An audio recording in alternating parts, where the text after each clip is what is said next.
ದೊಡ್ಡಬಳ್ಳಾಪುರದ ಯೋಜನಾ ಪ್ರಾಧಿಕಾರದ ಕಚೇರಿಯಲ್ಲಿ ಹಮ್ಮಿಕೊಂಡಿದ್ದ ಸುದ್ದಿಗೋಷ್ಠಿಯಲ್ಲಿ ಮಾತನಾಡಿದ ಅವರು, ರಾಜ್ಯದ ನಾಯಕರು ಹಾಗೂ ತಾಲೂಕಿನ ಮಾಜಿ ಶಾಸಕರ ಸತತ ಪ್ರಯತ್ನದಿಂದಾಗಿ ದೊಡ್ಡಬಳ್ಳಾಪುರ ಯೋಜನಾ ಪ್ರಾಧಿಕಾರ ರಚನೆಯಾಯಿತು.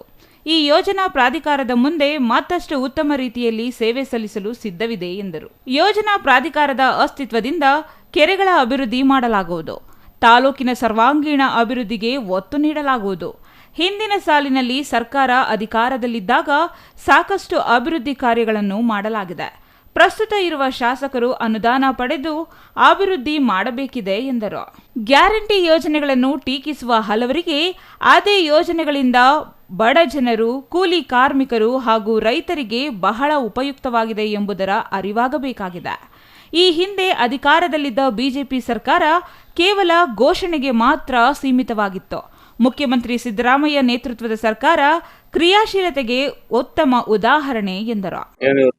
ದೊಡ್ಡಬಳ್ಳಾಪುರ ಯೋಜನಾ ಪ್ರಾಧಿಕಾರಕ್ಕೆ ನಮ್ಮ ಕಾಂಗ್ರೆಸ್ ಸರ್ಕಾರ ಬಂದರೆ ಇದು ಸ್ಥಾಪನೆ ಮಾಡೋಕ್ಕೆ ನಮ್ಮ ಮಾಜಿ ಶಾಸಕರಾದ ವೆಂಕಟರಮಣಯ್ಯ ಪ್ರಾಧಿಕಾರ ಆಗಕ್ಕೆ ಮೂಲ ಕಾರಣಕರ್ತರು. ಎಲ್ಲ ತಾಲೂಕಲ್ಲೂ ಆಗಿತ್ತು. ನಮ್ಮ ತಾಲೂಕಲ್ಲಿ ಎಲ್ಲರಿಗೂ ಒಂದು ಅಧಿಕಾರ ಹಂಚನೆ ಆಗಲಿ ಅಂತ ಹೇಳ್ಬಿಟ್ಟು, ಒಂದು ಅಭಿವೃದ್ಧಿ ಆಗಲಿ ಅಂತ ಹೇಳ್ಬಿಟ್ಟು ಹಿಂದೆ ಸರ್ಕಾರ ಇದ್ದಾಗನೇ ಅಪ್ರೂವಲ್ ಮಾಡ್ಕೊಂಡು ದೊಡ್ಡಬಳ್ಳಾಪುರ ಆದ್ರೆ ಇಲ್ಲಿ ಕಾಂಗ್ರೆಸ್ ಅವರು ಅಧಿಕಾರ ಮಾಡಕ್ ಆಗಿರಲಿಲ್ಲ, ವಂಚನೆ ಆಗಿತ್ತು. ಇವತ್ತು ಪ್ರಯತ್ನದಿಂದ ಇವತ್ತು ಕಾಂಗ್ರೆಸ್ ಕಾರ್ಯಕರ್ತರಿಗೆ ಒಂದು ಇಲ್ಲಿ ಕುಂತ್ಕೊಳ್ಳುವಂತ ಭಾಗ್ಯ ಸಿಕ್ಕಿದೆ. ಅದು ಎಲ್ಲ ವೆಂಕಟರಮಣಯ್ಯ ಸೇರ್ಬೇಕಾದ್ದು, ಇದು ನಮ್ಮ ಕಾಂಗ್ರೆಸ್ ಸರ್ಕಾರ ಸೇರ್ಬೇಕಾಗದ್ದು. ಇನ್ನು ಮುಂದೆ ಈ ಪ್ರಾಧಿಕಾರದಿಂದ ಈ ತಾಲೂಕಿಗೆ ಏನು ಅಭಿವೃದ್ಧಿ ಆಗಬೇಕು ಅಂತ ವೆಂಕಟರಮಣಯ್ಯನವರು ಸಹಕಾರ ತಗೊಂಡು ಮಾರ್ಗದರ್ಶನದಲ್ಲಿ ನಾವು 3 ಜನ, ಅಂಜನಮೂರ್ತಿ ಅವರು, ರಾಮಣ್ಣ ಅವರು, ಪಿ ವೆಂಕಟೇಶ್ ಅವರು ನಮ್ಮನ್ನು ಅಧ್ಯಕ್ಷ ಮಾಡಿದ್ದಾರೆ.